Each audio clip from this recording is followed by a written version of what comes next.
Hey everybody, welcome back to another episode of G Slade's Indie Music Showcase. And if you like this show, then you're probably into indie music, even if you're only here to see today's guest because maybe you're a fan of theirs. But rest assured that we have a huge archive of great shows at gsladeshow.com or on your platform that you're listening to now. Whatever platform you're on, you can go back to episode 1 and just binge for hours. The only exception would be YouTube, but that library is growing as well. So I appreciate you coming by. And if you are a listener and not a video subscriber, I would suggest you check out YouTube and watch these shows when they're available, because it's just it's a whole different dynamic than just the voice. And if you have time to watch, I think it's really cool to see these artists. You hear what they say, but you can see the facial expressions, and it's just a new level to the experience. You get to see some of the cool artwork, and it's just a lot of fun.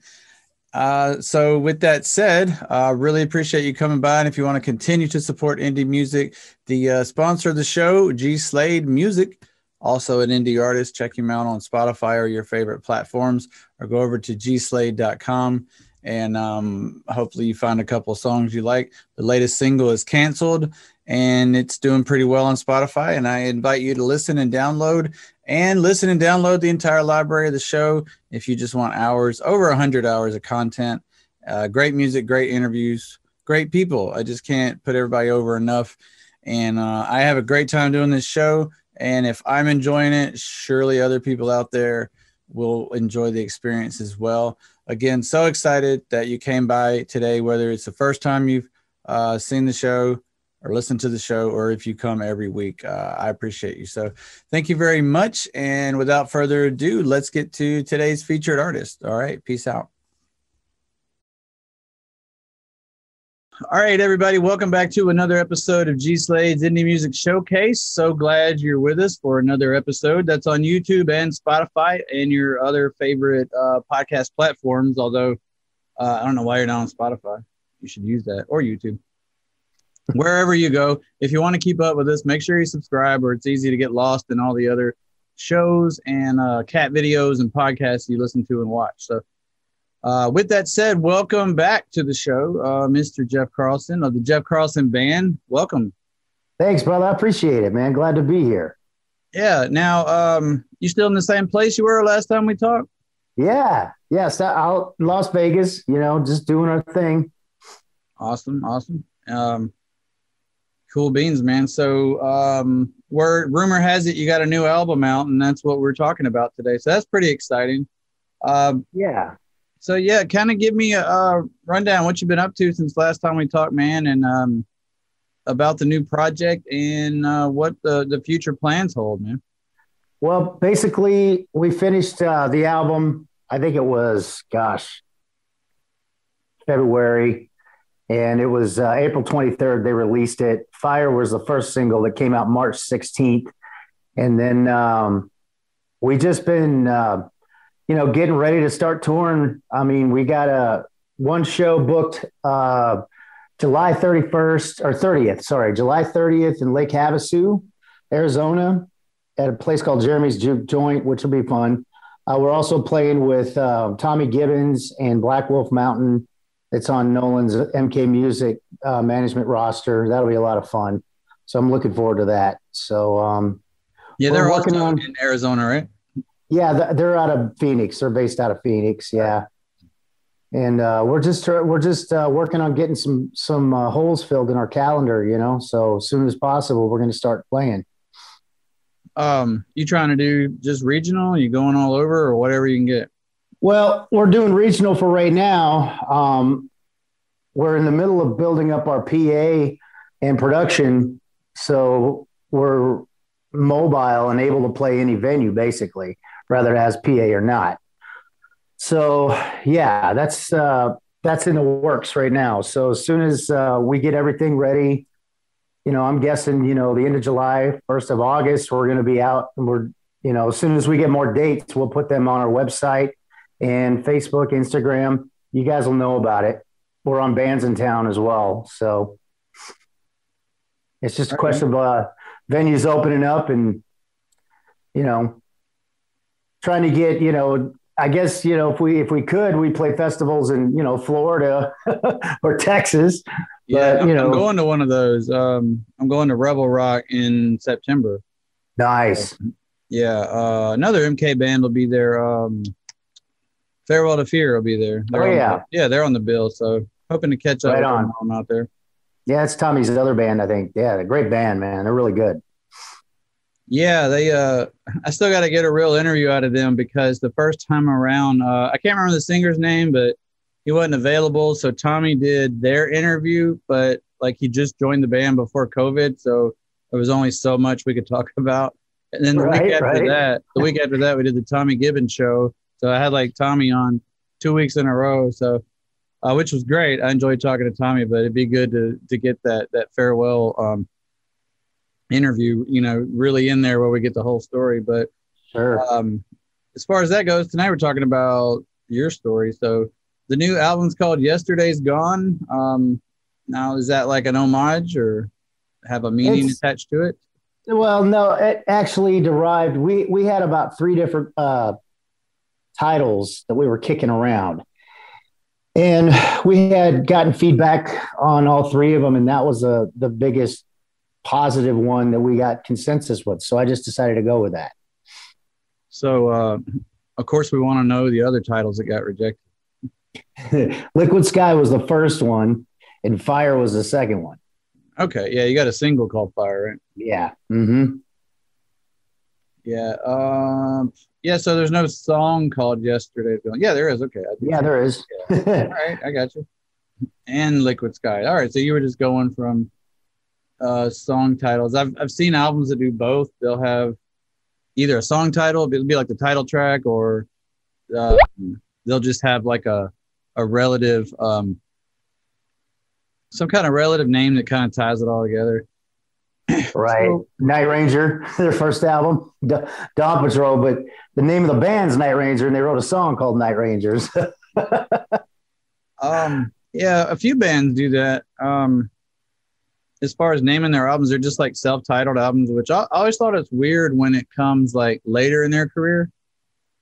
When it's like their 5th or 6th album, or in right. Def Leppard's case, it was like their most recent album after they've been around for 40 years. Their first self-titled. And then, of course, Metallica had theirs.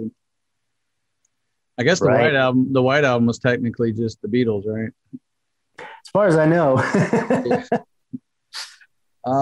Cool. Well, tell us about, the vibe of the album and what you guys were going for on this. I see it's jam-packed with about a dozen songs. So, yeah, basically, we wrote about what, where the state of the world is in, and each song has its own positive spin on, we tried to make, write about, the headspace of the glass is half full, not half empty kind of vibe, but at the same time, you don't want to write fluff. You want to write from the heart, and people will see right through that if you don't, I think. And, we try to be as real as we can be, but at the same time, there's things out there that just really, where everybody's going through a hard time. And we try to provide as much hope as we possibly can.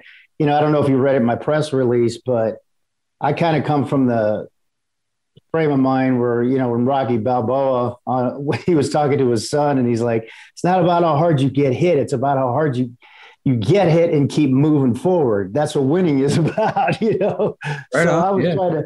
I was just trying to keep that same mindset in my lyrics, and really try to be, as honest, but yet positive as I possibly could be. That's what Yesterday's Gone is written about, is just trying to be positive, So were these all written during the pandemic, or were some hanging around even before that?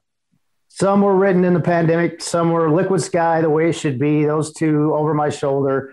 Those we rewrote Over My Shoulder. Liquid Sky, The Way It Should Be. I've had those written since, 2001, and we just updated them and recorded them with our new drummer, Todd, and I think it came out really good. Promise the Moon, that was one that I'd had from my first real original band when I was like God, I was barely 21 when that song was written. And I just took it, and I always thought the parts were there, and I thought it had potential. So we revamped it and put our own arrangement to it. And I think it came out great, man. Well, I'm definitely looking forward to hearing some tracks, and I'm going to jam the whole album, when I'm by myself. Thank you. I'm glad you came out with something, because I remember liking your singles a bit that we went through during your first interview. Thanks, brother. Yeah. I was like, I need more. So did your tone or like the mood change during the pandemic writing versus pre-pandemic? Would you say that affected what you were trying to say, or what you thought was important to say? Definitely. Yeah. I mean, with all the riots and all the unnecessary violence I get part of it, but at the same time, it's like, you really think you're helping the society by looting innocent businesses and killing people? I mean, I don't know. Yeah, that's just my take on it. It's pretty heavy. It definitely doesn't help. Enemy Within written about that. It's that gets really gray, right? Like, it obviously you can't build anything from destruction. No, or you can't build by destructing. Exactly. That's the whole theme of that song. Yeah. Right. And then obviously some people, though, they honestly don't know any other way. It's like, what do I do? I'm angry. I'm, expressing myself, and they feel, whatever way they feel. And that's, people ride it forever, right? Whenever they're finally fed up. And then if you get too many people together, it obviously builds that energy and explodes. Yeah. Well, the thing is I can understand being frustrated. I can understand not being, feeling like your voice isn't heard, but at the same time, no good could come out of being destructive. It's just not. I don't think anybody that riots is okay with their own home being rioted. I bet they wouldn't sign up for that. Exactly. Like, that's wait a minute, I got nothing to do with this. And right? Business owners are like, yeah, me neither. We're all getting screwed by the same people, and we're fighting each other. Exactly. So true, brother. That's it. I hadn't figured out a way to accurately say that in a song, like, not the perfect way. The most recent song I did, Canceled, kind of touches on that, how we're divided by fighting each other. And it's kind of like the point of a lot of the systems and all that. Mm-hmm. And especially, like, I'm in Mississippi, so it's a rather economically poor state. Where, Where you at in Mississippi? I live in Clinton, which is right outside of Jackson, basically borders Jackson. Oh, yeah. My dad lived in Cleveland. Okay. Yeah. Delta State College is up there. Right. Mm-hmm. Man, I can't imagine did we not talk about that last time? It doesn't seem familiar. So. Well, maybe not. I don't know. That was a while back. I can't remember which episode that was. I'd have to look it up. It was definitely 2020 though. Yeah. Or January at the latest, because I remember we did all the MK people like back to back to back.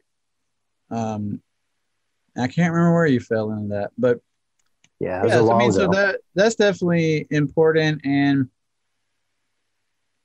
like definitely like what's the right word?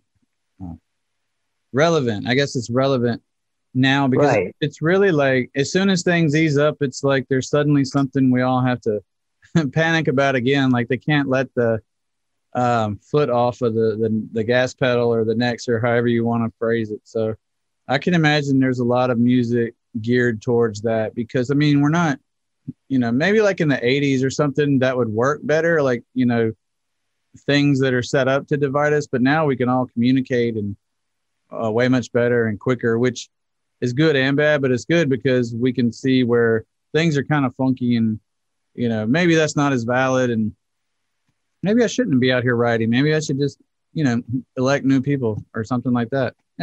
Well, there's that. Yeah. But I don't know. Has there been stuff like that in Vegas in particular? I'm not familiar where every protest. Not really. There was one protest when all this first started happening downtown, and one guy pulled a gun on a cop, and I think the cop shot him. It's self-defense. It wasn't like the cop purposely picked him off. That's kind of what you're supposed to do if you're a cop. Right, exactly. And ever since then, I don't think there's been any major hiccups, that I'm aware of anyway. Yeah, it's tough out there for cops that are just trying to do their job, but I know.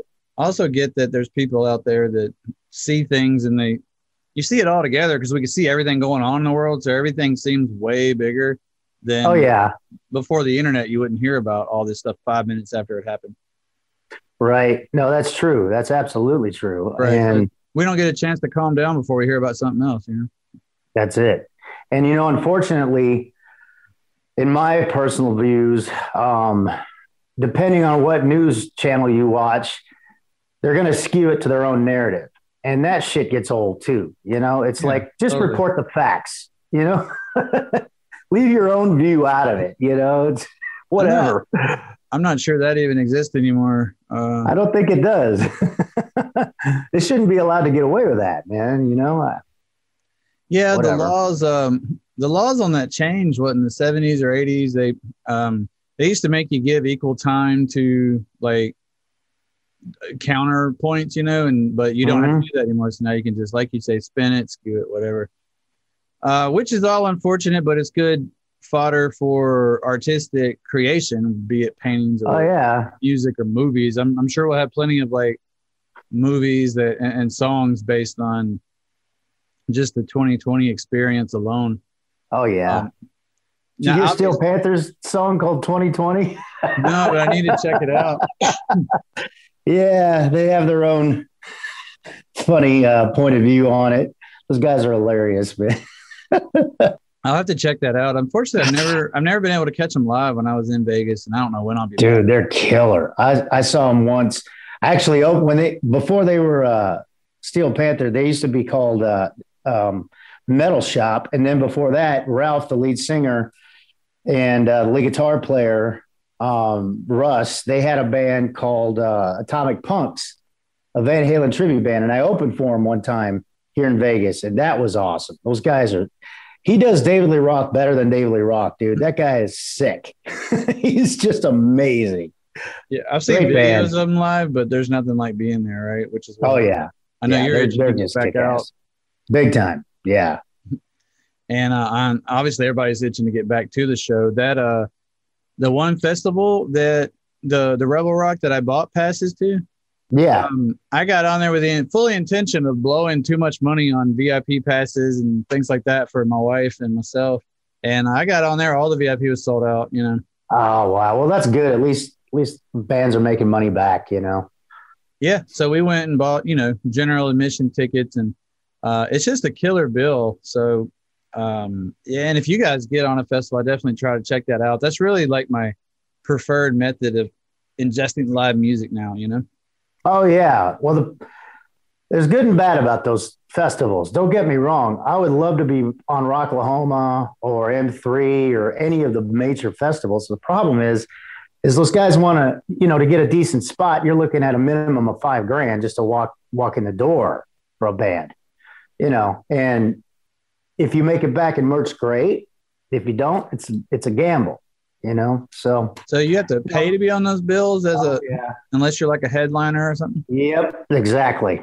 Unless you're Five Finger Death Punch, you got to pay to get on it, Right. So don't get me wrong. I mean, I would do it, but I'd want to be some kind of reassurance I'd make my money back, and that's not even counting airfare, hotel, or if you're driving, gas. I mean, it's a lot of expense to get to do one of those things, man. Well, now is the gate not divided up amongst the artists that for some, with some formula or whatnot? Because no, I don't know. That's what's driving people to buy the tickets is the bands, not the festival. Well, yeah, that's true. I'm not sure how they actually run their gate, but I will say this. The headliners or the bigger bands they get paid to be on them. Right. Smaller bands like me, we'd have to pay to get on them. And it's just it's a lot, I'm sure, I don't know about Farewell to Fear. I don't know what their circumstance is, but hopefully they didn't have to pay to get on it. But if they did, I wouldn't be surprised, put it that way. Well, I mean, so at the worst, it's a marketing investment Right. I mean, I discovered multiple bands that I follow now at a festival, bands I never heard of. I saw them for the first time just because you're out there and you're going to go watch them, right? So, well, listen, if I lived in Florida, I'd probably pay to get on it because it wouldn't be an expense to get there, Yeah, to get there from Vegas with your equipment, all the bands, and whoever else travels with you, and then you get back. I know. I guess if you had a whole tour going and you just happened to be in the area and it lined up, that's right. Well, that's the goal. That's why we're getting everything self-contained as far as our PA, our road crew, our whole show. We're gonna try to get everything as self-contained as possible, so we can actually, when things do really open up, end of this year, for next year, we can actually start touring and do things like that. But it takes a while to build to get to that point, So how big's your caravan if you were going to go, out of town, carry everything and everybody? Well, we've got a 3-man road crew. Depending on how far it was, we got the 4 guys in the band. So, and then we probably would bring 1 or 2 of the wives. So at least, we're talking 6 or 8, 6 or 8, There's a quota. We've reached our wife quota. Right. Robbie, my lead guitar player, he's footloose and fancy free. He already said he wants a stripper pole in the tour bus. So if your wife comes, is that considered you won the draw or lost the draw? Yeah, I won because then I won't get in trouble. Yeah, that's a good answer. The wrong answer also could have got you in trouble there. Oh, big time. I didn't mean to set you up like that, but it was funny. It was too hard to resist. It's like my wife's dad used to say. He thought it was funnier than hell when he'd say, it was a joke, obviously, but he would say, "Are you still beating your wife?" No matter how you answer it, it's a wrong answer, Right. Yeah, I do that to people. Why do you hate children? Right. That's funny. So you guys do have like a, real-time bus though? You're not just all in like. No, well, right now we're in our own vehicles and we're renting a U-Haul to a trailer. But the goal here in the next 6 months is to be able to get enough shows and plan out a tour enough to where we can make the investment leap and get not only a new trailer to haul our gear, but a tour bus. That'll be the two things we'll be looking at. And at that point, we're going all over. Now, at what point, how successful do you have to be online or with sales or whatever before, somebody comes in and they're like, well, we'll put the tour on and sponsor all of that. And, we'll just get our cut back. And then you guys don't have to foot the bill on getting around. And you know what I mean? I'm sure that happens once you're big enough, right? It does. Yeah. But that's the thing. You've got to prove your core audience that you're a big enough draw to be able to do that. They want to see their money before they get it, basically. Okay. They want to see what kind of, So you basically got to bust your ass and tour a lot before you can start or play a lot, and be a guaranteed draw. So if we drew 500 people a show or 1,000 people a show, that wouldn't be an issue, I don't think. It's just a question of getting to that point, so. Mm-hmm. Yeah, and everybody's kind of a year behind, right? You lost a year building that audience. So on the flip side, everybody kind of gained a year of writing and production, I guess. That's exactly what we did. Yeah, we put a lot of detail work into this album, so I think it came out really well. Whereas if I'm sure it would have been good, but it might not have been as detailed as we got it, which I'm real happy with how it came out. There's not one thing I listen to on this record and go, I should have done this.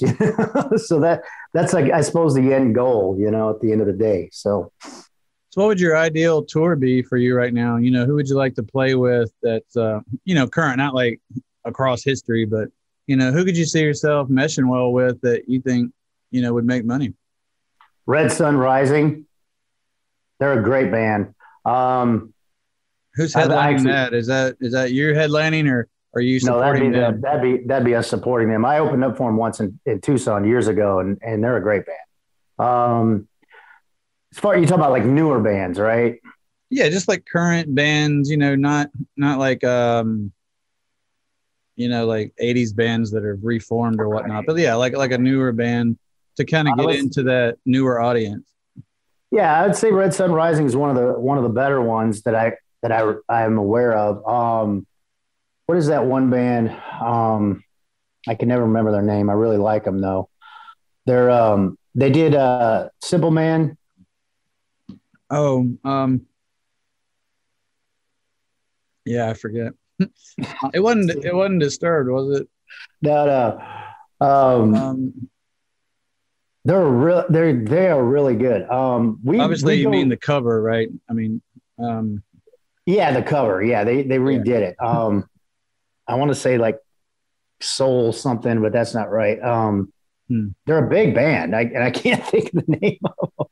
We'd probably go great with a band like opening for Daughtry, you know. I got you.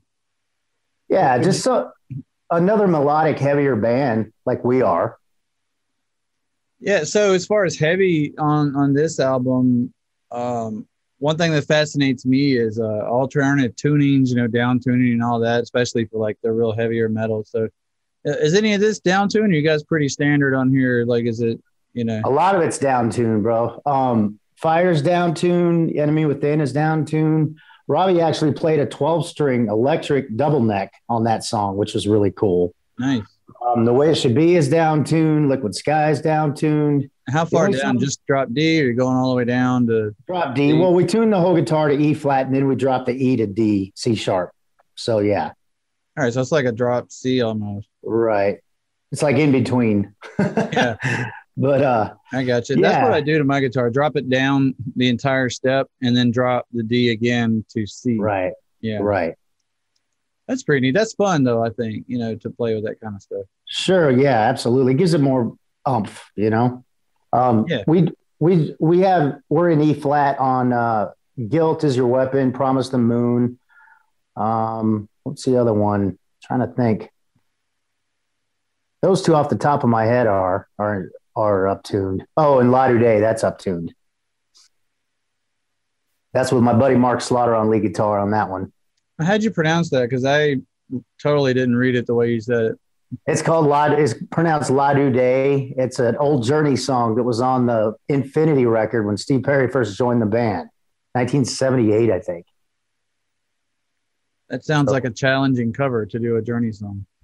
Yeah. Well, it isn't. It isn't. We played that song for years, man, and it's not as hard as you might think. But again, it's not easy either. It's kind of right in my wheelhouse, so I don't have to strain too bad to do it. There's a note that in the original version that Perry does at the end. I'm like, I'm not even going to attempt that.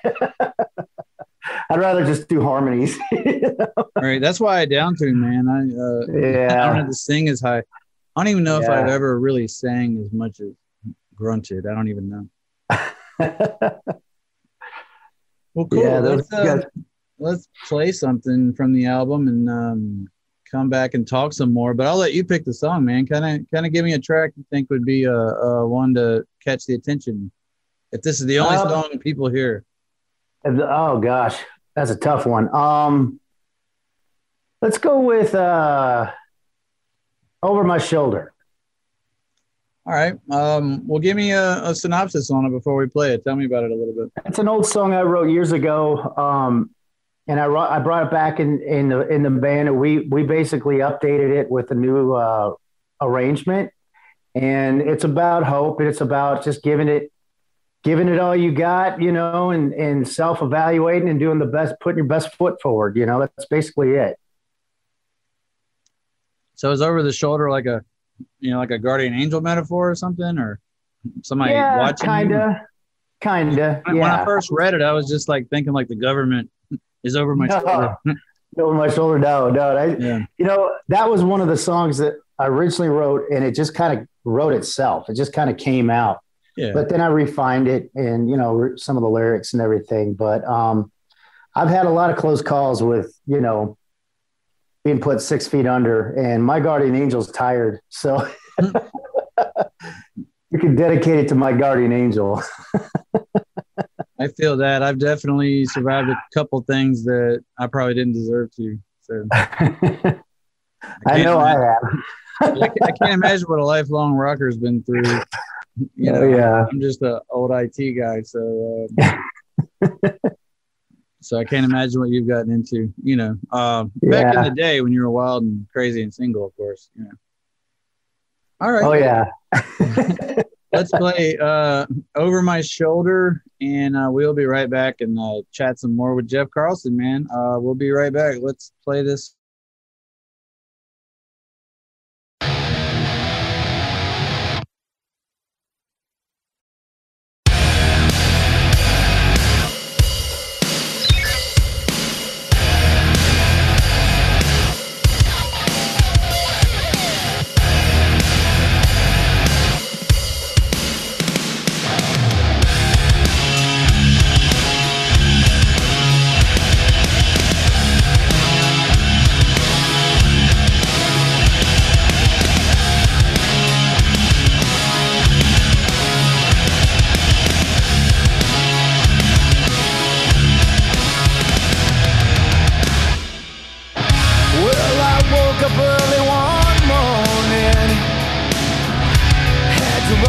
Came in my head as I struggle to write my story. Can't forget things I might have said. I can see what I wanna see. I can feel what's fake and what's real. I can be what I wanna be when I look over my shoulder.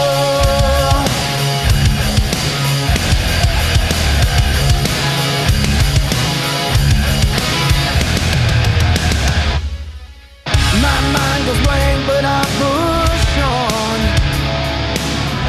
And when I'm done, you'll have this song. I hit the wall, but that means nothing.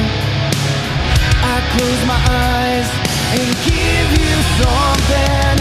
I can see you every day. I live my life for you, I pray. I can see what I wanna see. I can feel what's fake and what's real. I can be what I wanna be when I look over my shoulder.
All right, everybody. That was a great song, and I am very excited that we get to have a conversation with the very artist singing that song. That's one of my favorite aspects of this show, and we are going to get right back to more conversation with our featured artist today, right after this quick little word about our sponsor, G Slade Music.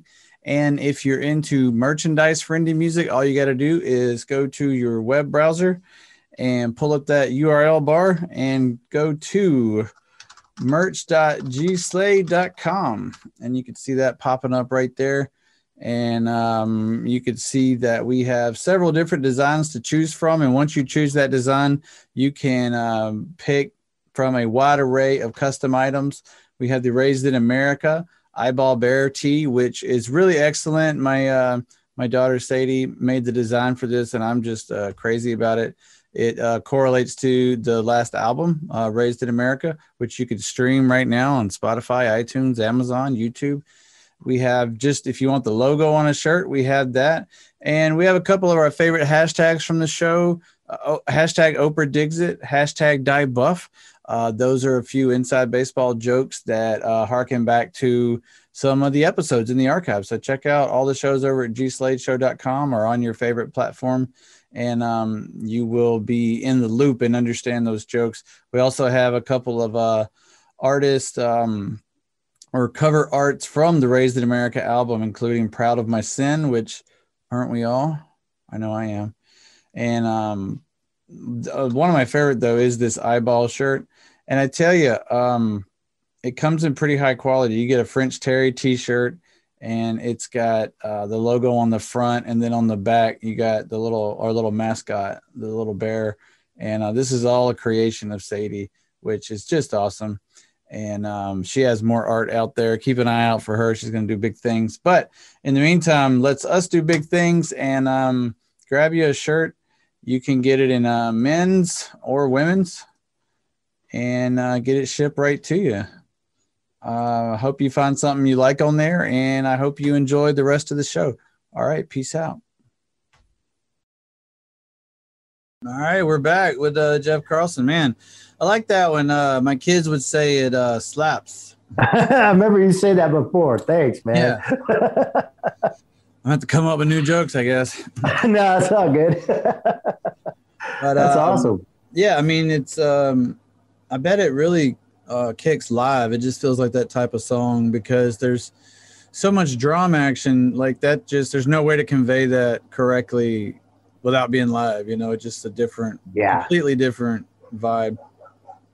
Well, we're a heavy band live. I mean, not heavy as in dark, but heavy as in just live, a lot of high energy, you know? So I think, that's definitely one of the fun ones to play live. Definitely. Sweet. I mean, I'm sure they're all fun, but just that one in particular, I try to listen to that now, and I'm listening to a song like, man, like it's good online or on, the radio, but live. Wow. Yeah. And I've noticed that there's some bands I don't think I would have ever got into had I not heard them live, Mm-hmm. I found that at that festival that I went to last year or the year before. Last year it was last year, but this year it was 2 years ago. 2020 is kind of a blur. So this was actually right. 2019. Like I'd never heard of Whitechapel ever. And they came on stage and they were just heavy as hell. And it was very like, where it's not so much sang, but more like real metal, like metal vocals, like grunting and vocal distortion and things like that. I'm not sure all the exact technical names for the vocal technique, but you know what I mean? More growly. And I was like, man, this is great live. And I don't think I would have stayed on it on the radio. I'd have been like, yeah, the music's catchy, but like all the, Right. But when you hear it live, it completely changed my opinion of that genre. And I've actually really grown to love it a lot. But there's nothing like throwback, to that huge 80s sound, which I like this song because it's kind of a mix. It's a bit heavier than what you would have heard on like mainstream 80s stuff, like you could tell the guitars are a bit lower and chunkier, but the vocals and the harmonies are still big, which was a a real out front feature of like popular 80s music. Right. So I think it's a good job of like bringing it all together, you know. So, and like I say, live, it's probably going to be a ton of fun. Obviously, Thanks, not every song can make the live bill, but I assume this would definitely make it. Oh yeah, that's in the set list. That's kind of an important question too. Like I love getting into like quirks of different aspects of being an indie artist or touring artist or whatever you want to call it. But how do you put your set list together? Like, you know, what kind of philosophy do you look for when you're like, okay, we have a show, and obviously some of it is based on the time you're allotted. But, you know, if it's like you're out there and doing roughly the same length of time each night, you know, how do you go about setting up your set list? Well, basically, I start with a outline. You know, you want to come out strong, you want to end strong. So you basically, you know, you do like a kind of like a roller coaster type, you know, like a W almost, you know. And depending on it, you're right. The time does have an effect on what you play. A lot of it too depends on the bands you're playing with and the crowd you're playing to. I mean, we try to tailor it to where there's something for everybody, but at the same time, we've got a ton of material. Like we had an EP that we put out on our former label that we're going to re-release with new songs on it as well. But we've got, you know, a good hour and a half worth of material. So it's not a bad problem to have, you know, paring down versus not having enough, you know, so that's cool. Right. But yeah, you wouldn't want to have it. You wouldn't want to be the other way around. Right. Exactly. So we're promoting the new record. So we're, you know, 95% of it's going to be from the new record. I mean, we're going to throw Screaming Inside and Jukebox Hero in there as well, because that was our first two singles on RFL. I love Screaming Inside, by the way. That was the one. Thank you, brother. Yeah, I mean, because it's so catchy, right? That riff that opens it up, and you know, I appreciate that real quick. Yeah, hell, I'd probably open with that one. We have done that before. Actually, the last gig we did was February 29th of 2020 at Counts Vamped here, and we did open with that. Nice. We'll see if we agree then. Yeah, but this time around, I don't want to give out the set list too much because I want everybody to see us be a surprise. You know, right? I'm more like interested in like the psychology behind setting up a set list and how much thought you put into it versus do you just go out there and, you know, play shit in order that it's on the album or anything like that. Well, too, you have to pair songs up together, especially in like 2 or 3 song clumps that are in the same tuning, because if you start, you know, doing one song in one tuning, one song in another tuning, one song, you know, back and forth, it's dead air, and you don't want that. You want as little dead air as possible. So we try to, you know, basically structure it to where we come out and we do one tuning for 3 songs, maybe 4, depending. And then we switch to another guitar for different tuning. And then maybe the last 2 songs we'll switch back to the original tuning kind of thing. You know what I mean? So we're not wasting a lot of time. Helping you out with that? Oh yeah. Yeah. I've got a guitar tech. And we've got a front of house guy. Or you guys sharing one? I got you. I've got mine. Corey, our bass player, he doesn't have any, but eventually he'll have one. Robbie, he's got one, but he's kind of doing like multiple things right now, you know. So he's there if he needs him, but you know, mine specifically is for me. I got it. Yeah, because I know like when we watch live concerts from like Metallica, Def Leppard, any of those bands, you know, you see these people running out and like swapping their guitars around whenever it's, you know. And Tesla does it. Yeah, I assume they go back there and, you know, retune it and make sure it's ready to go for the next one. Oh yeah. Well, the thing, you know, a band like Tesla, Frank Hannon, you know, he's got different tunings as well. So he's also got that he's got an acoustic on a Gracie stand. So he does love songs. So he has to have his tech bring that out and then take it away. Right. And then he brings it back out on Modern Day Cowboy to, you know, so when you're at that level, you can afford everybody a tech. Yeah, I guess so. Like I said, that probably gets into where they're partly taken care of for you, and you don't even go. Oh yeah, right, right. Hey man, you might get there. You never know. There's no reason you. I mean, somebody's That's their goal. Somebody's gonna make it. It might as well be you. And thank you. I hope so. And I think there's still a lot of money to be made in rock. You know, it's definitely it's not as like radio top. You know, it's not on the top of the radio like it used to be.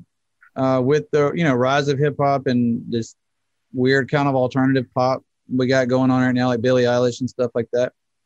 Right. But I mean, rock still has a huge impact, right? I mean, that's what I'm shopping for. That's the live. I'm not going to go to a different genre's concert fest. You know, like I'm not going to go to Bonnaroo or, right.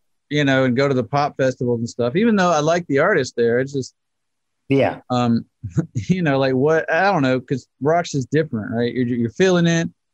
The people that you like are the ones that are playing the instruments, and well, you relate to it more, Yeah. Well, you have a relationship with them too. I feel like, I mean, there's exceptions. I mean, I would probably go honestly to a Miley Cyrus concert. I wouldn't lie. I'd probably go to one of those because I just feel like she put on a good show, or like Lady Gaga or something like that. But yeah, I couldn't see myself going to like a pop festival and, it takes, I don't know, like one person's out there with a PA playing a track. That's just weird to me. Cause you're not really interacting. If you have like a band doing your stuff, obviously that's going to take it to another level, but yeah, I hear you. There's a ton of revenue out there for rock. So there's no reason you guys can't go grab, your share of it. And, yeah, we're willing to work for it, man. Yeah. All it takes is getting the right opportunity to be exposed. So exactly. Yeah. And be ready when the time comes, Yeah. What kind of stuff are you guys doing right now to increase your exposure and try to pick up some new fans? Other than touring, obviously you pick up some fans that way, but what, like social media is huge in 2021. It's hard to not have a social media presence and be successful. And, so what are you guys kind of doing to expand your reach? Just right now we're still promoting on, on Spotify, on Facebook, Instagram. We're doing that. I was doing live streams of cover songs, just for fun when we had the pandemic. But because we're in the process of getting everything road ready, I'm kind of taking some time off from doing that. And once we start actually playing, it's gonna, the calendar is gonna be filled up fairly soon, I think. So that's pretty much it right now. I mean, we're out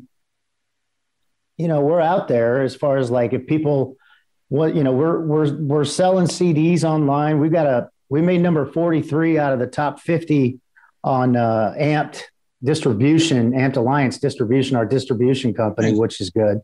Yeah. So we're putting together VIP packages for the live shows, and we'll have signed CDs, posters, VIP meet and greets. How do people find info on that? If they want to take advantage. Well, I'm in the process of setting it up right now. As soon as it's all assembled, and I have all, I've got to get everything ready. And once it's ready, we'll be promoting it on all the social media platforms, and they can get it through our website.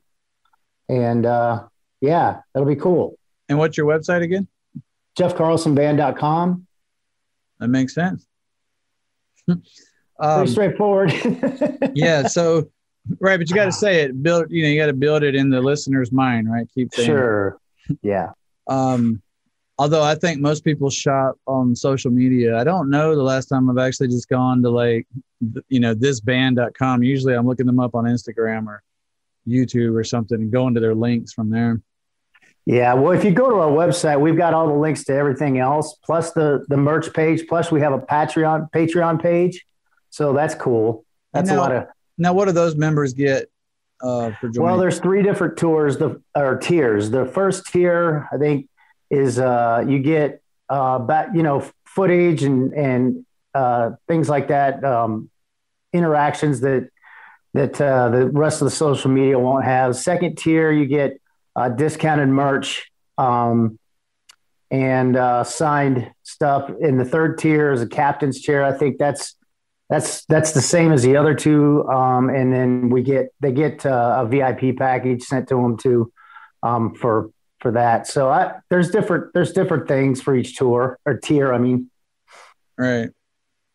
I mean, there's tours and tiers and tiers. Yeah, there's tiers and tiers and lots of I tiers. got to give a shout out to Doug Franklin, my PR guy from RFL Records. He's my brother. He helped me set all that up. So if anybody has any questions, man, just hit him up on Facebook or Instagram, Doug Franklin at RFL Records.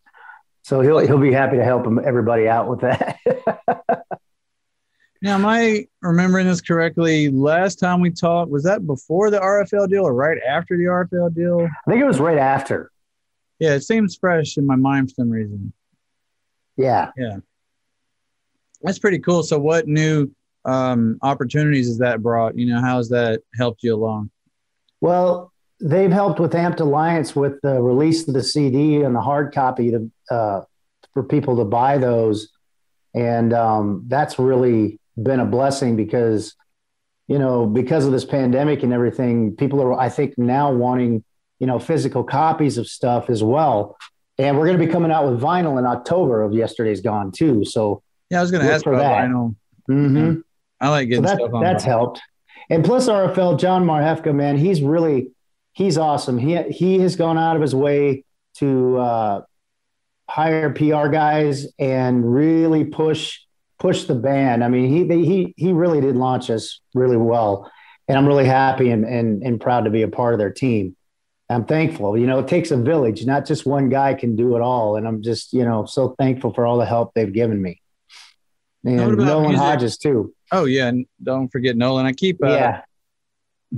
definitely want to do a Nolan show one day, like a Nolan episode. Oh yeah. Because I think his, because the show is about indie music, not just about indie bands or, because I've had, I had a producer on, and he was like an audio engineer or producer, and Daniel Holsinger, and that was fascinating. Some of the stuff we talked about, and so I imagine talking to a manager, especially one as busy, and hardworking as Nolan, would be fascinating to hear his kind of the stories behind, for one, why he does what he does and how he decides what artists to reach out to and, what he feels he does for them and all that. So, yeah, definitely looking forward to that. And we've talked about it, and I think we're going to make it work eventually.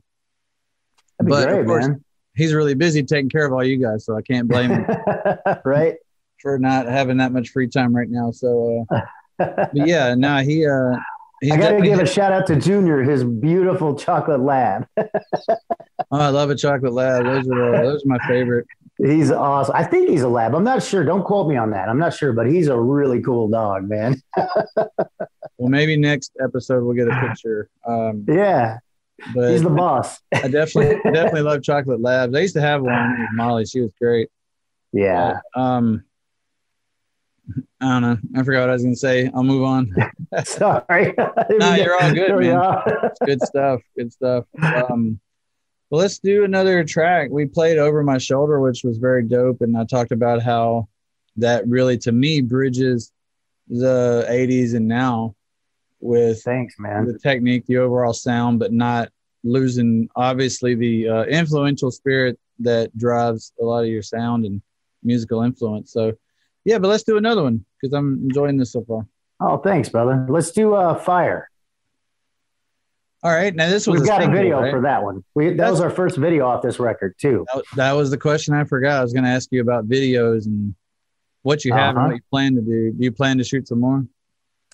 Yeah, more than likely. Yeah, definitely. It's really funny. We've gotten a lot of great response.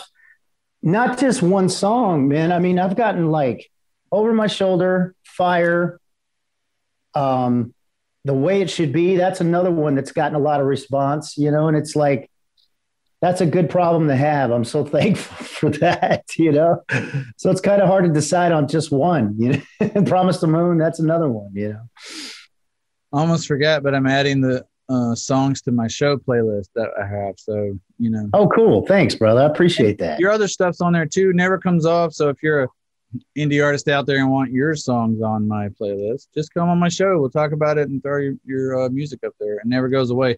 And it'll Awesome. be, you know, you go to the top of the list, like even if we had like 5 songs, at least one will be on the top of the playlist for like 4 more episodes, right? And then like, Mm-hmm. you know, the next person goes on top. So it's kind of like that pyramid scheme, but not dishonest. Right. So tell me about Fire and kind of what this song's about, you know, and just give me the story behind it. The story is I wrote it for my wife, basically the lyrics, you know, at the time in my life when her and I got together. It was a rough time, man. And it was just meant to be, you know, and it was really, really, I was really thankful that she's helped me as much as she has. Without her, I wouldn't have anything, you know, as far as a career or anything, because she's not only, you know, backed me emotionally, she's helped with everything else, you know. So I just kind of put some personal feelings, pen to paper on that, and made it work, you know. So we had about 4 different outlines of the song as far as structure goes, and we finally decided on the original one, which came back full circle. So I think we came out with a really pretty happy. So yeah. And does she like it? Yeah, she loves it. Yeah, I'm real thankful for that. I've been married a couple of times myself, and you know, you can't help but write a song for someone that's important to you at the time. Right. And, I've had both ends of the spectrum on the reaction. It was funny. One really wasn't into it, didn't seem to care less, and one really loves it, and that's probably why one's the ex and one's not. I was gonna say, you read my mind. Yeah. She was like, God, what'd she tell me? Towards the end, she's like, yeah, you're boring, you're not romantic. I was like, I wrote you a goddamn song. Like, what do you want? I know. I was like, Nice. I mean, that's effort. It might have not been ungrateful. Might have not been executed. You know, I'm not a Neo. I'm not Usher. You know, but it was my version of it. Like, it's the thought that counts, man. You know. Yeah, like, you know, how many dudes are out there writing songs for girls they actually know? You know. Exactly. Most songs about girls are written for strippers. Like, you know. Exactly. All right, funny man. Stuff. Well, let's play Fire. And I feel like you're kind of doing the W even with these songs. We started out, you know, over my shoulder, hitting it hard. Now we're kind of bringing it down, talking about a little love story. Huh? Well, the song, you wouldn't think it was about that, because it's a pretty you know, slam you in the face type of song, you know, as far as, you know, structure goes. So it's not a love. It's a love song as far as lyrics goes, but it's not a love song as far as rock goes. Right, it's not it's not a ballad. Not like a ballad, not like a power ballad or anything like that. Right. Well, I'm looking forward to hearing it, so I'm going to shut my mouth and play the song already. Awesome. Thanks, bro. Here we go.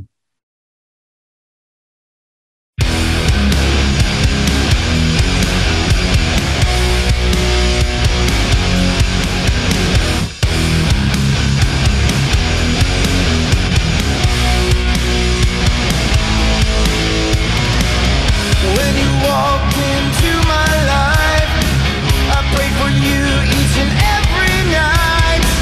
You came in and fought my fight. I'm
All right, man.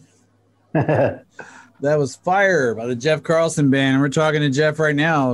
Welcome back, man. Appreciate you being on here.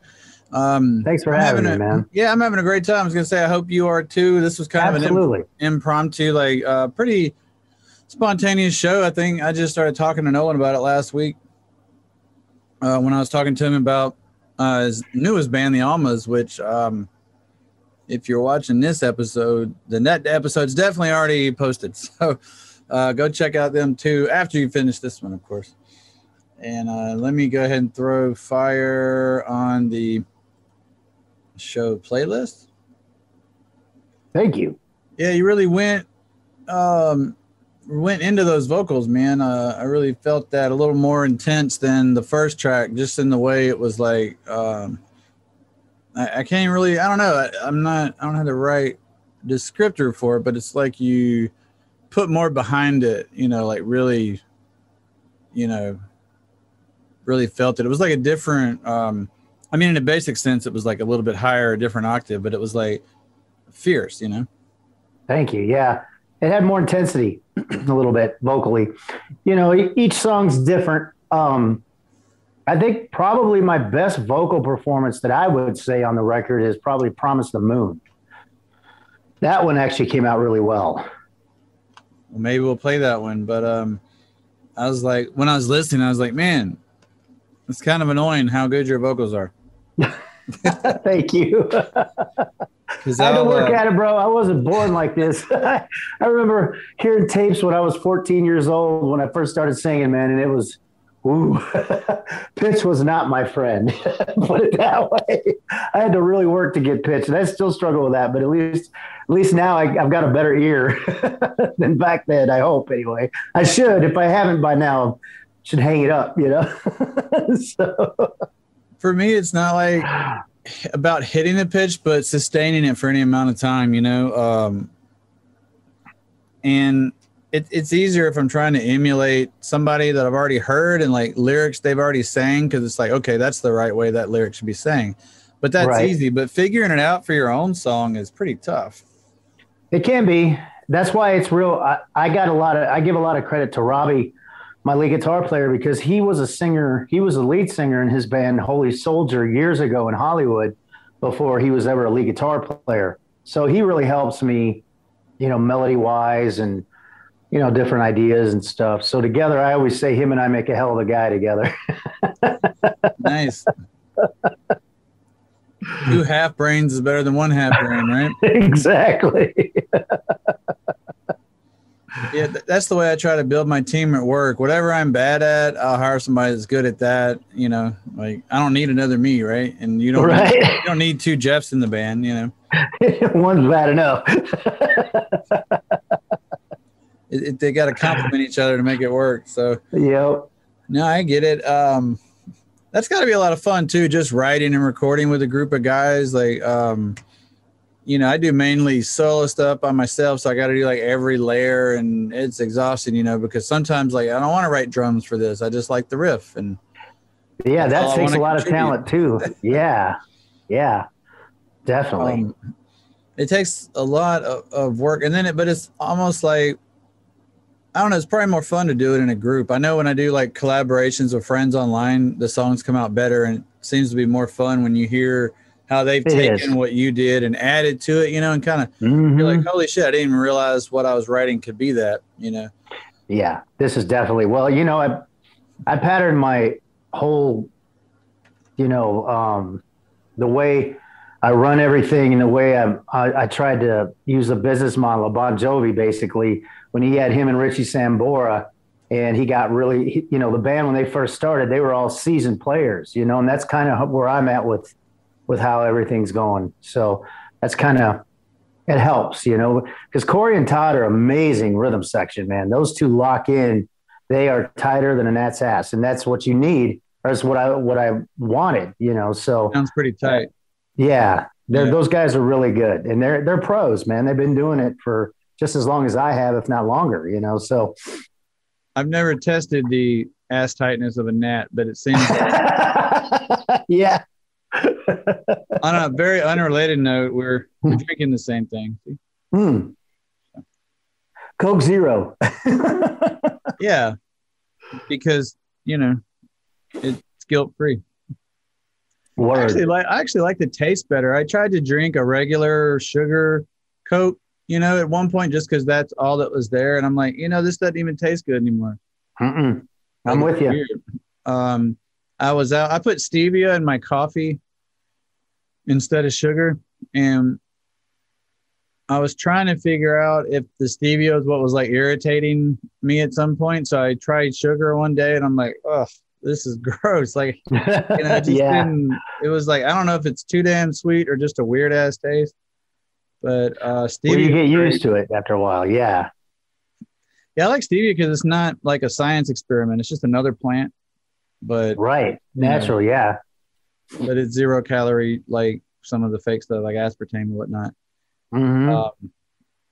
They had a stevia Coke out for a while. That green one, it was like cane sugar and stevia. Yeah, it's pretty good. I don't really see it anywhere anymore. Yeah, so I don't know.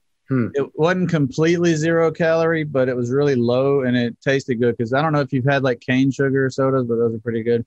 Oh yeah, those are good. Yeah, Skinny Fats has those, I think. Yeah. Yeah. Yeah, I went to Skinny Fats while I was in Vegas. That was an interesting experience because I was working at the warehouse for Aristocrat because that's also where they have a lab, and we were doing some lab work. And it was like within walking distance. It's right around that corner. Nice. I can't remember the name of the road, but that's not important. Anyway, this show goes all over the place, doesn't it? That's awesome.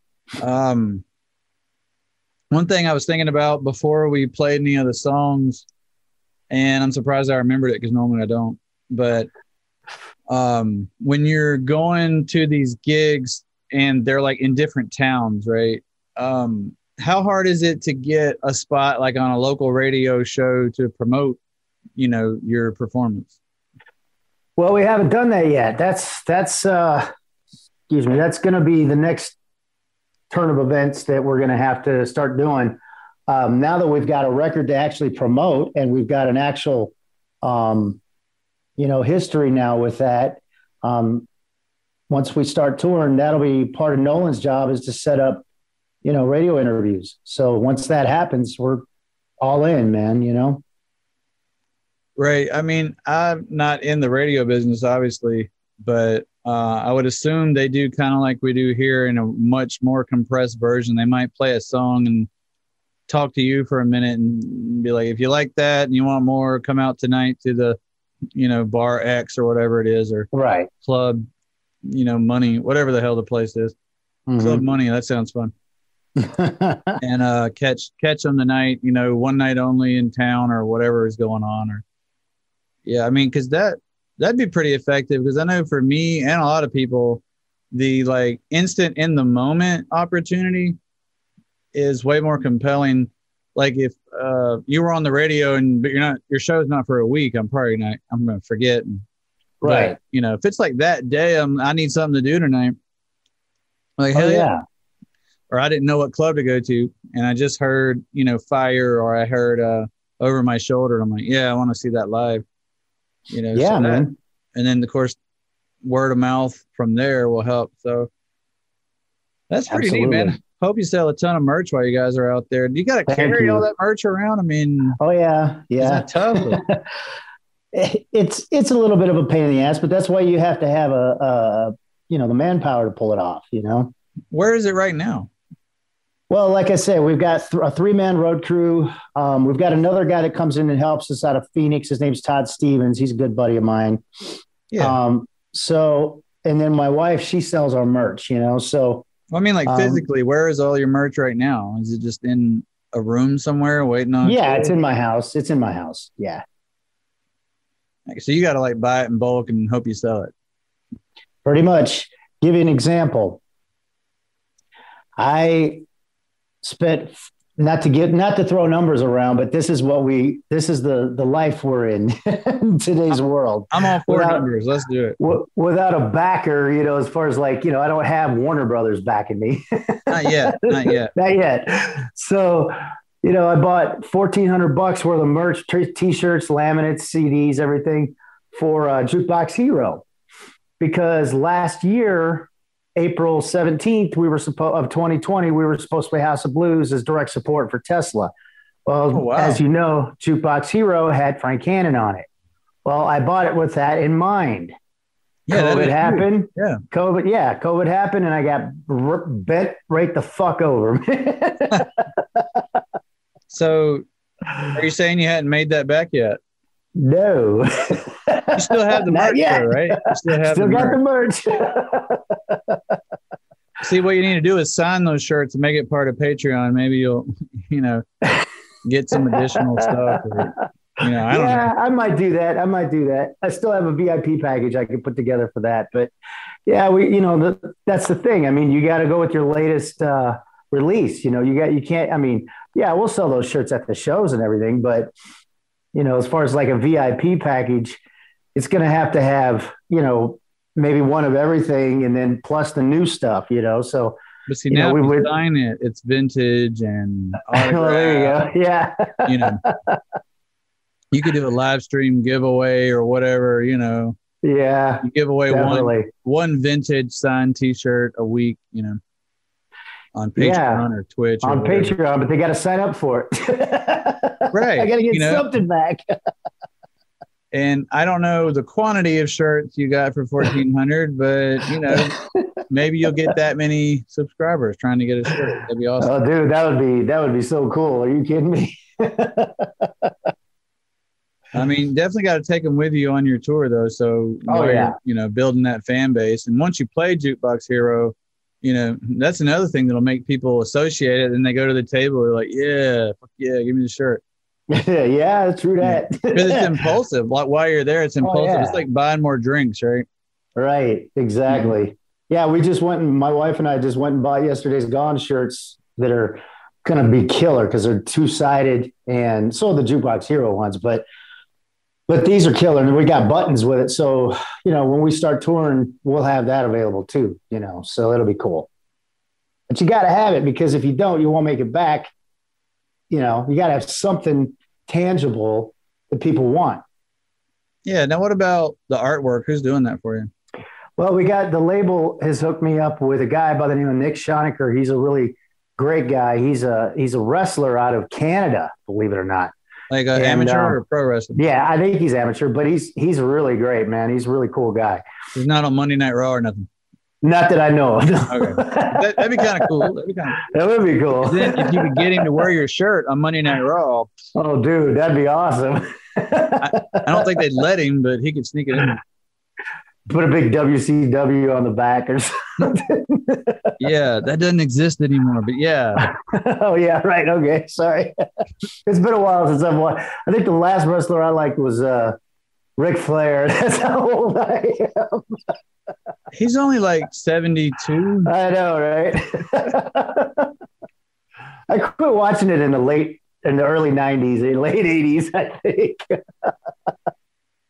It's funny about wrestling, and we'll get back to the artwork because that was a question I was interested in. But the funny thing about wrestling now, I think it's bigger business for the nostalgic podcast and video library than it is for the modern product. At least for it probably is, yeah. At least for adults, I think children like the new stuff, but it's geared towards them, right? Oh yeah, right. Hogan was always one of my favorites, man. I loved Hogan. He was awesome. Well, he was the whole industry, right? Oh yeah. If it weren't for him, you probably wouldn't have cared about any of it. Because he made. What was his name in Rocky? Remember that when he was at Rocky 3? Yeah, I can't remember it now. That was before. What? That band I was trying to think of earlier was Shinedown. Shinedown, yeah. All right. They're a good band, dude. Sorry. I didn't mean to switch gears on you. No, I do that all the time. I'll pick up a conversation that ended 2 hours ago. Hey. Sweet. So anyway, we were talking about the artwork before we got sidetracked on wrestling. So wrestler from Canada does your designs? Yeah, his name's Nick Schonecker. He's awesome. Really cool guy, man. And he just gets paid to make the design, and then you're kind of done until you need another one? Pretty much, yeah. I mean, he put the time into it. I was real happy with what he did. I gave him an idea of what I wanted, and he did a couple drafts, and we finally decided on what we all liked, and then we went from there, man. Now, does he do this as a business? Like, would other indie artists be worth it for them to check him out? Or yeah, absolutely. No, he's amazing at it. He's great at it. I don't know what he does for his actual day job, but I know that he's worth, checking out. Definitely. Now, how would people find him if they wanted to be like, hey, heard about you on, Jeff Carlson episode? And Facebook is where I found him. And he also, you can contact John Marhefka at RFL Records. He's the CEO of our RFL Records. He can put people in touch with him. Nice. All right. While we were talking, we were talking about that Rebel Rock Festival I'm going to, and I just pulled up the lineup. And one night the headliners are Machine Gun Kelly and Limp Bizkit, which I can't say would be the reason I'd go that night. But right. They are having some pretty badass bands that I like Motionless in White and September Morning. Some pretty good stuff there. But the next night on Saturday is Five Finger and Five Finger Death Punch and Legends of Wu-Tang, Kill Switch Engage, some pretty big ones. And also Body Count, which I'm looking forward to because I was going to see them. Is that Ice-T's band? Yeah. Yeah, right on. I was going to go see them in Rocklahoma last year. I had all my tickets and everything, man. I had the freaking, I want to say we had a VIP package for Rocklahoma, and that got canceled. So that's pretty disappointing. Yeah. It kind of annoys me that it says Body Count featuring Ice-T because I'm like, Body Count, that's his band. Of course it's featuring Ice-T.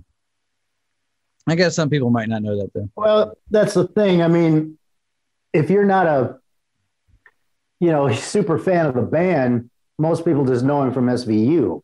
So that's probably where that comes from. Especially like Machine Gun Kelly fans, right? Right. Like my kids are Machine Gun Kelly fans, and I'm quite sure they think Ice-T is just an actor that plays cops, Well, I think it's ironic that one of his first big hits was called Cop Killer, and he plays a cop on TV. Yeah, I read his biography, his autobiography that he wrote, and he's like, yeah, man, the statute of limitations is up on this shit. So I can tell you about knocking over this jewelry store. And he goes into depth about him. Shit. He goes in depth about him and his crew, knocking over, not one, not two, but that was their thing. A string of knocking over and I guess, what do you call it? Where you steal things and then you sell them, yeah. You're moving stolen merchandise, and for them it was diamonds and shit. And he's like, yeah, they can't get me now. It's been long enough. I was like, awesome. Wow. It was awesome to read about. But yeah, he's on Saturday along with Farewell to Fear is also on Saturday. Oh, yeah. Mm-hmm. That's pretty cool. I was trying to see. Seven Dust is also there. And I know they're a pretty big band, especially to certain people. One of the early bands I had on the show, Roses Unread, that's one of their favorite bands and influences. So Stitched Up Heart, I don't know if you're familiar with them, but they're really good. So it's going to be a pretty good thing. And they have POD via satellite on Thursday. So I guess that's cool. But I think I'll be traveling on the Thursday. I don't know if I'm going to get in for that. It's like a pre-party. It's not really right. You know what I mean? I need to sleep the night before and be rested up and be hydrated.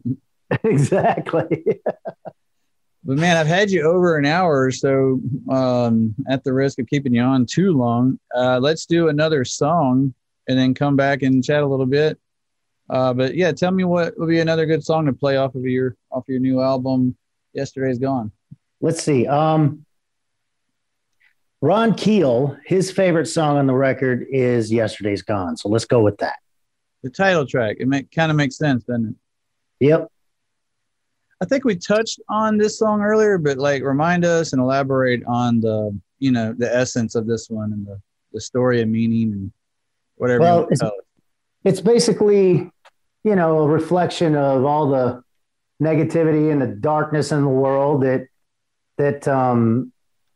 I tried to flip it and give people hope versus always being negative, it's just a reflection of that basically. How do you do that personally? How do you stay positive? Because it's very easy to be negative now. I think we're almost encouraged to be negative if you ever get online or watch TV or go outside. Well, I had Crohn's disease. I still do. And as well as ulcerative colitis, both. And I died for almost 3 minutes on the operating table on my first surgery in 2001. So, 20 years later. 20 years, yeah. Yeah. Every day above ground's a good day for me, man. It sucks what's going on in the world today, but at the same time, there's always a better way to look at things. And I try to keep that in focus as much as possible. I'm not always perfect and, sunshine and rainbows, but at the same time, it can always be worse. And I always try to keep that frame of mind, so that's kind of where I'm at with this, what this song's about, Yeah, I know for me, I try to remember that it has been worse and it'll probably be worse again, but then it's going to be better again. And then it's going to be worse again. It's a cycle, yeah, right?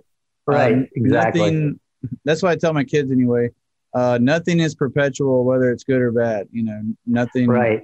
You'll be on top of the world and then, boom, you have a car wreck or, your job goes out of business or COVID-19 hits and you can't tour. Exactly. Yeah. So there's worse things. Yeah. It's all about your mindset. You guys could have easily been like, well, I guess we're not meant to be a band and let's go do something else. No, we've all, this is it's been in our blood for, since we were kids. And we finally are at a point in our lives where we can all do this and really give it 110%. So that's exactly what we're doing. And and that even includes, you got to have a great partner, woman behind you that believes in you, not the old, well, you spend more time with the band than you do me, that kind of, crap. Right. Yeah, you got to have support. Exactly. I go back to my last story about ex-wife, current wife. Right. Exactly. And don't get me wrong. There does have to be balance, but at the same time, right. We're all in this together and we try to treat it like a family as much as we can, and I think we're all, finally at a position to where we can just really do this 110% and not have anything hold us back. So that's, yeah.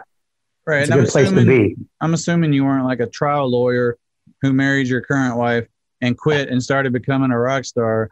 No. I assume she knew what she was getting into and, Yeah, exactly. And vice versa. You got to support her as well as, Oh, yeah, absolutely. That's really important. See, this show has great fucking advice outside of just music, right? You got to be able to not be around your partner and that be okay, because you got to miss each other sometimes really to really keep it interesting. I firmly believe that. If my wife goes out of town for a night, it's so freaking awkward trying to go to sleep. Yeah, tell me about it. I know. And I'm excited for her to get home and, so yep. It's kind of fun. Coincidentally, she's on her way back from an overnight stay at her parents', which is like 4 hours away. So, it's in Birmingham and I'm right outside of Jackson. So she went there last night. So last night was one of those awkward nights, like going to sleep by yourself. It's just weird, Yeah, yeah. Yep. I hear you, brother. I have way too much of the bed to myself. I'm like, just so I feel at home, I, scooch over to the edge and pretend I don't have any room. It's all what you're used to. Yeah. But she'll be home pretty soon. So I'm looking forward to that. I can't wait. Well, cool. But let's play Yesterday's Gone. I'm excited to hear the title track. I should have played the whole album by now, but, I talk to new artists all the time. So it's hard to go back and keep up with everybody, but that's why I like that's why I like these shows when you come back, because it gives me an excuse to keep up with everything. And there's no limit, man. You come back every time you put an album out. It doesn't matter. I appreciate it. Thank you, brother. I appreciate it, George, man. Thank you. Thank you, man. It gives me great content for the show. So we're gonna play Yesterday's Gone. I'm gonna mute my mic so you don't hear none of my noise, and we'll be right back after the song. Here we go.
Yeah, we are back. That was yesterday's Gone, Jeff Carlson Band. Talking to Jeff Carlson right now.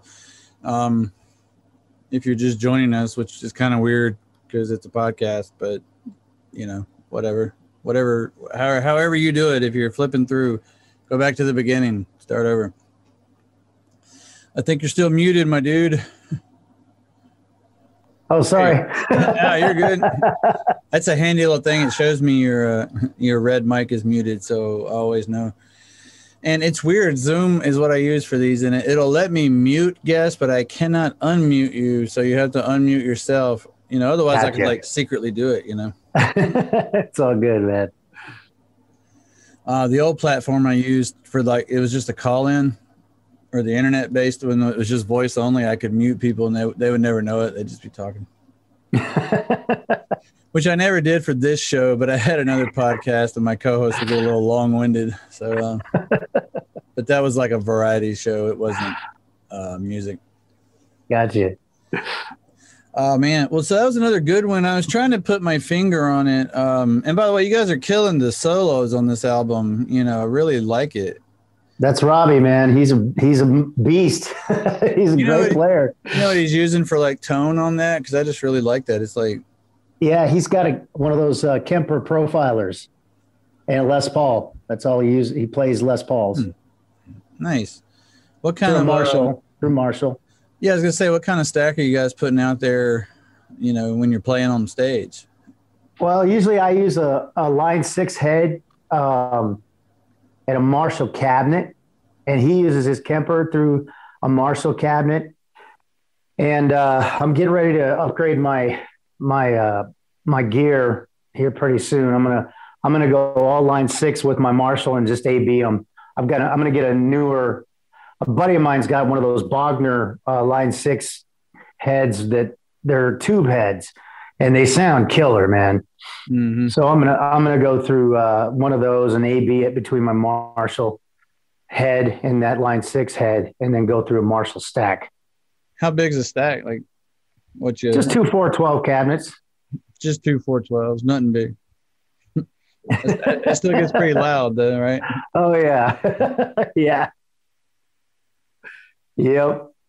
It's rock and roll, man. You got to have it. Right on. For what we're doing anyway.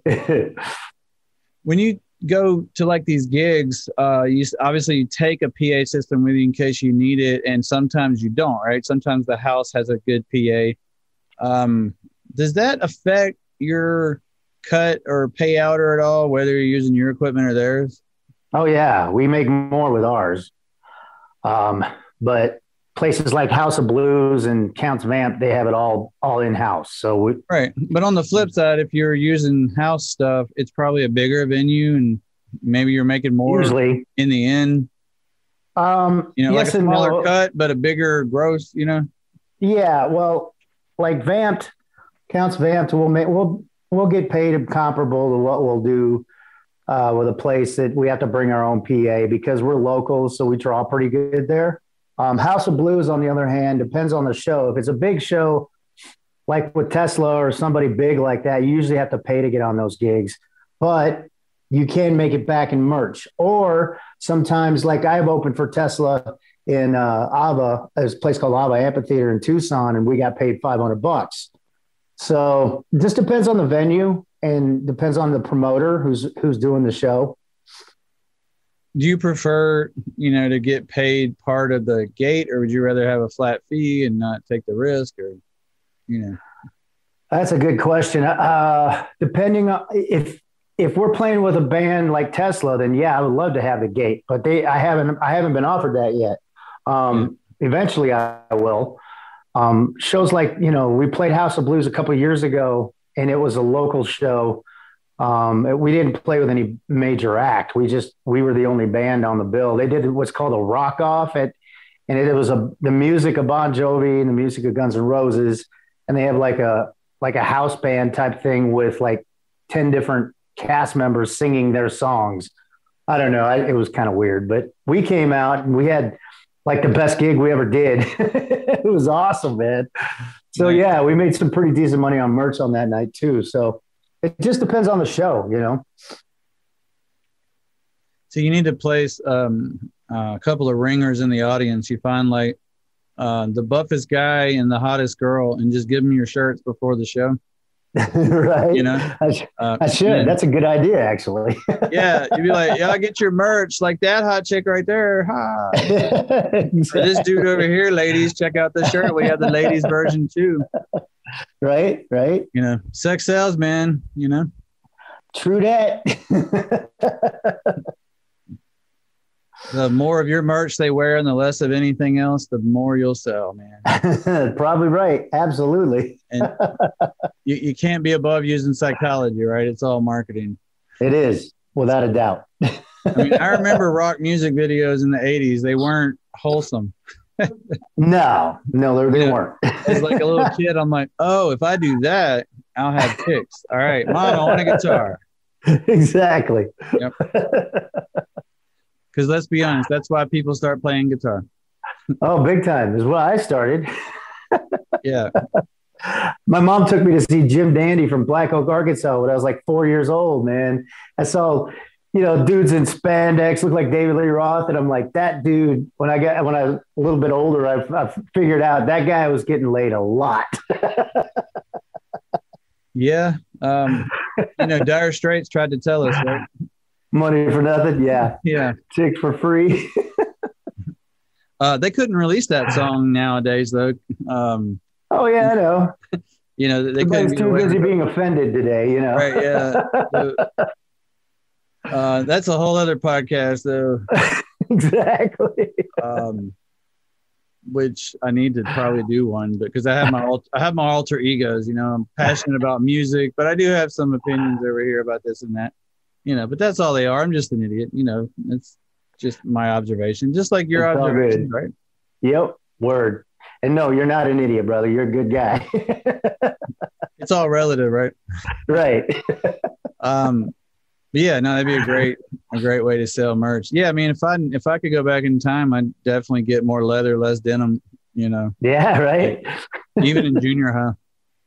Yeah, right. Yeah, they may not understand me, but they're gonna come check me out, and I'm an IT guy, and I haven't met an IT guy with groupies yet. So you never know, man. Like, I never come to my office and there's like a bra hanging up, from excited people that need tech support. That's funny. Yeah. I mean, technically, I could type about as fast as Eddie Van Halen could play the guitar, but it's just not the same effect. That's funny. What's up, ladies? Exactly. Not that matters now, because I'm, married for life. Right. Shout out to Jess, best wife ever. My best wife ever. I'll put it in context. But life advice, people, you have to find somebody that works for you and then marry them. You can't marry them and then try to make it work. Like, that's a mistake, right? My wife really loves me because she puts up with a lot of shit from me, man. How long you guys been together? Not intentional. 15 years. Yeah. That's it ain't intentional. I'm just dumb. I wouldn't have anything if it worked for her, man. Yeah, like for me, a lot of things end with, I don't understand. What did I do? What do I do now? I'm like, oh, that you got mad about. Okay. Yeah. Note to self. All right. Exactly. I gotta be like, I just had to tell her, I am not gonna interpret what you want. Just say what you want me to know. Like, I'm not gonna pick up the context clues, Exactly. I'm the same way, brother. Especially if I try to pick up the clues, I'm gonna go the complete wrong direction with it. It's a guy thing. Yeah, I'm like, I thought that's what you wanted, but exactly. I'm sure there's some songs in there somewhere too. But speaking of songs, man, the 3 that we played from Yesterday's Gone have been quite entertaining, and I'm gonna definitely jam the album either while I'm out here in the office or driving to work, because I got a 45-minute drive to work, and this album's 44 minutes 24 seconds. I was like, perfect. Awesome. Hopefully you out there listening while you're driving to work. So after this, throw on the album Yesterday's Gone by Jeff Carlson Band. I'm listening on Spotify, but I'm assuming you're pretty much out there on every platform. Oh yeah. Yeah, we're everywhere. iTunes, Deezer, Apple, Napster, Amazon. Yeah, Apple, Amazon. People use Deezer. Is that? They do, but I mean, we're on there. I don't know. I'm on there too, but I've never in my life been asked for like my Deezer. I haven't either. You know what I mean? I never even heard of it. It's just when I go on like what is it? DistroKid or CD Baby or whatever. It's like, do you want to go to Deezer? And I'm like, I don't know. Yes. You know, because I want those 5 people to hear my song too. The 5 people exactly. I know, right? Maybe it's a niche app. I don't know. I'm a mark for Spotify. I like it because it's easy, convenient. It has a family plan, you know. I'm still trying to figure out how to get on one of the curated playlists. If you figure that out, let me know, will you? Yeah, talk to your manager. That's his job. I don't know. Or your PR. Who does your PR? Doug and from the RFL and Nolan both. It's a work in progress, bro. Right. I'm sure if anyone can figure it out, it would be them. Also, talk to Shimmer. You know, Shimmer is like an industry freaking expert. You know, we're getting ready to do a really big radio push in June. Mm-hmm. And that may help. I think we're going to actually chart on Billboard with this push. So we'll see what happens. I know it helps if you can get people to go on Spotify and like pre-save your songs when they're coming out.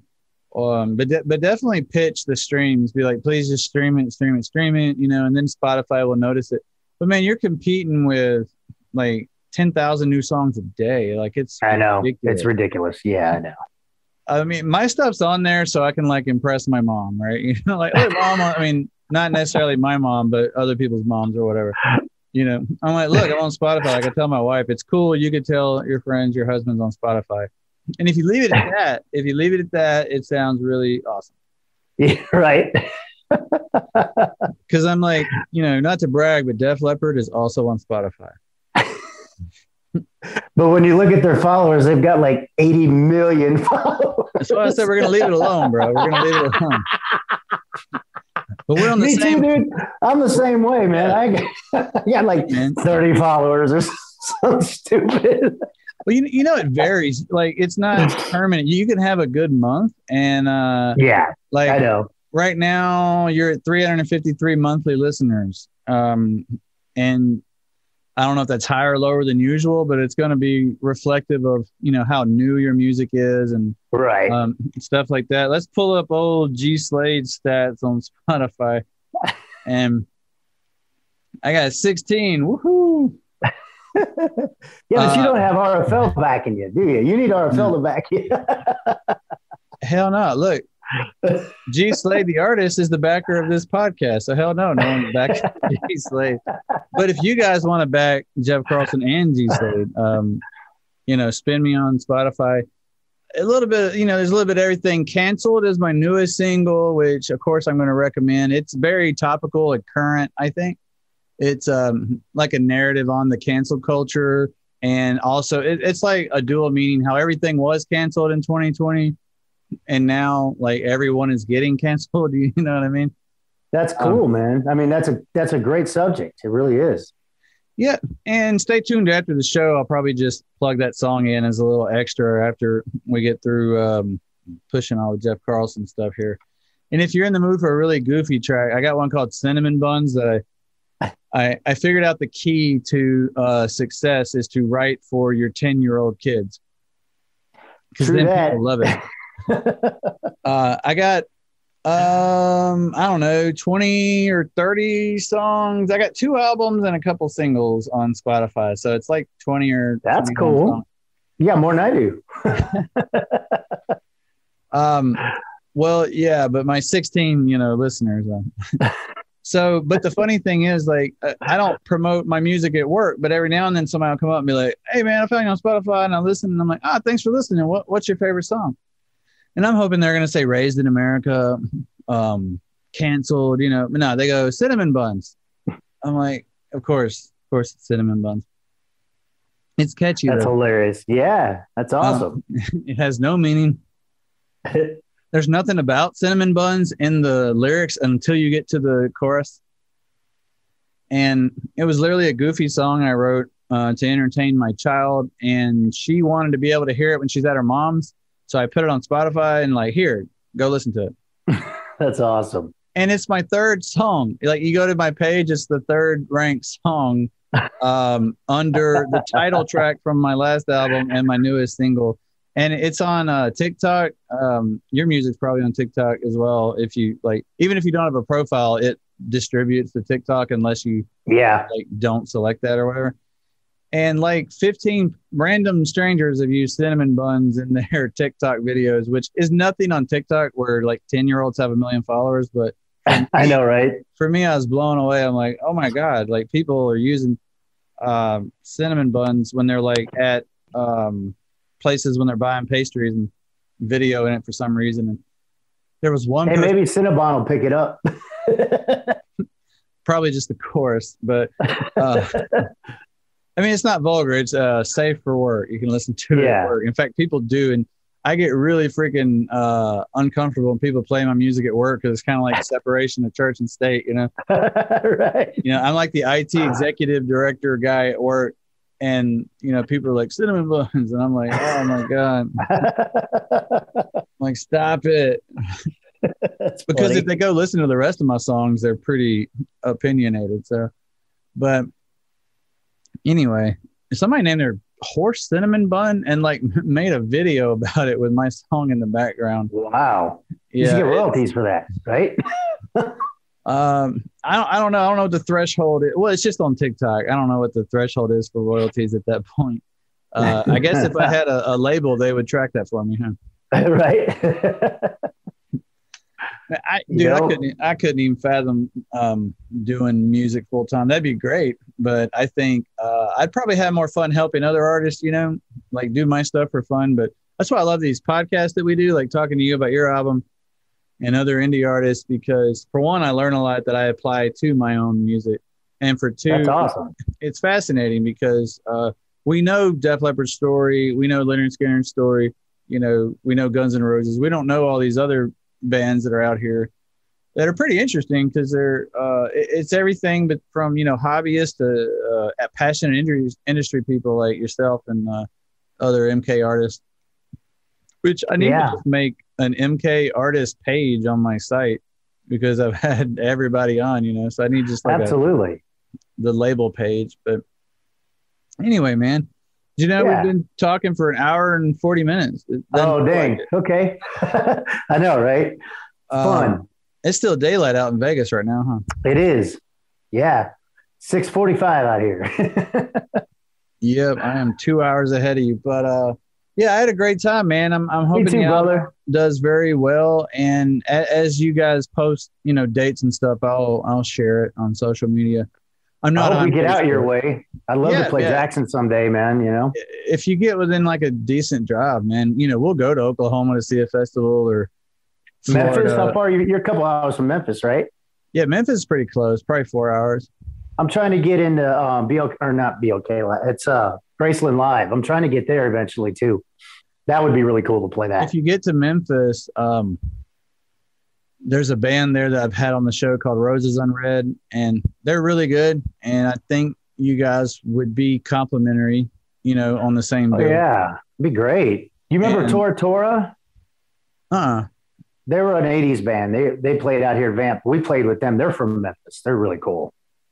Yeah, and if you get out to Memphis, you might as well head over to Nashville too, which is I don't think there's ever anywhere not playing live music in Nashville, at least downtown on Broadway.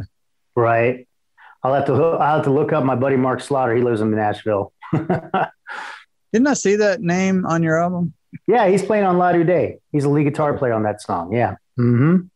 Now, if you played with Tesla, I mean, you're pretty close. You know, they're good friends with Def Leppard. So, you know, maybe the stars will align one day and you can get on one of their bills and, you know, that'll be a lot of eyeballs on you. Oh, dude, that would be dream come true. Are you kidding me? Because honestly, that's the only reason I've seen Tesla live is they, you know, toured with Def Leppard. Yep.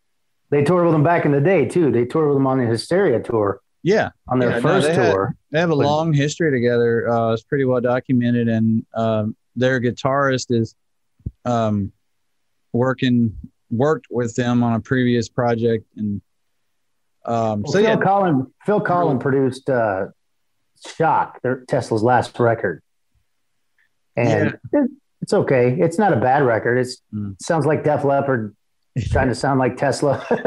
Was that you telling me the story about that?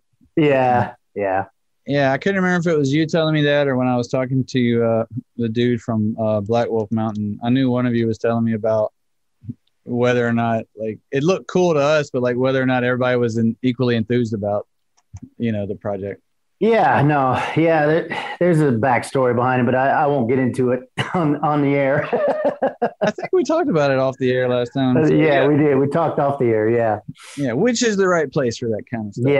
Yeah. But speaking of off the air, we're gonna get off of here in just a sec. But man, what parting words do you have for the millions of viewers on our show?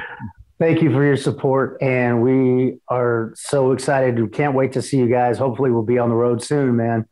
It's just, waiting for things to open up. All right. Well, this has been G Slade talking to Jeff Carlson.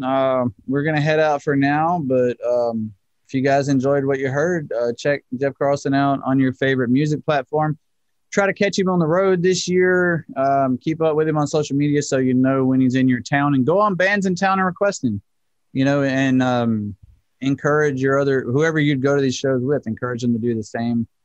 I think you're going to enjoy the show a lot, whether you're a young fan or an older fan. I think you got something for everybody, like you said. So appreciate you coming on, man. Always a pleasure. Thank you, brother. We're going to sign out, and thanks, everybody. Peace out. Peace out. Thanks, brother. All right. Hey, everybody. I want to thank you again for listening to another show today. I hope you enjoyed it as much as I did. I had a great time talking to our guest, and I can't wait to talk to another one next week, and hopefully every week afterwards. And hopefully you keep coming back to listen. And I appreciate each and every one of you. Don't forget to not only stream the podcast, but download it, catch it on YouTube, wherever you can get it. I appreciate all the support. And speaking of support, please support the sponsor of the show, which right now, as you could tell, dude looks just like me. If you're on YouTube, if you're on Spotify or something else, just take my word for it. We look alike. And that's going to be G Slade Music. Look up G Slade. That's G space Slade, Slade, like the band, but with a G. And find me on Spotify or your favorite music streaming platform, and check out the latest single, Canceled. That's right. G Slade is canceled, but you are not, and you can listen to as much of it as you want. In fact, we're going to play it right now on the podcast. But if you want to hear it on demand at any time, go check it out over on Spotify. You can go to gslade.com and find your way there, or just look up G Slade Canceled on iTunes, Deezer. I guess people use Deezer. I don't know. Anyway, look up Canceled, the latest single featuring the beautiful human being and wonderful person and talented musician and artist, World's Not Gray, all the way from Barbados. It's an international affair, but catch it before it's canceled for real, because it's a little controversial, I guess. I don't know. Maybe. You be the judge. So send me some feedback on Twitter at G Slade Music or at G Slade Music Podcast. Either account, I would appreciate the feedback on the show, on the music. Please support the sponsor. And if you want some merch, you can head on over to merch.gslade.com and pick up G Slade Music related merchandise, G Slade Show related merchandise. Again, thank you. Even if you don't buy anything, if you stream and download the song, I'm forever in your debt, and I appreciate all the support. And we will see you back here next week with another great artist. Thank you. Peace out. Told me I'd be canceled if I broke it down and told the truth. I guess I just don't give a fuck, so let me break it down for you. I'm speaking to the people who believe in what I'm speaking to. Gonna break out my guitar and tell the whole world what I'm about to do. Push free speech to the limit till they ban me off of Twitter, while the rich are getting richer. Split the road right down the middle, make us dance for the scraps. Pretend to give a crap, offer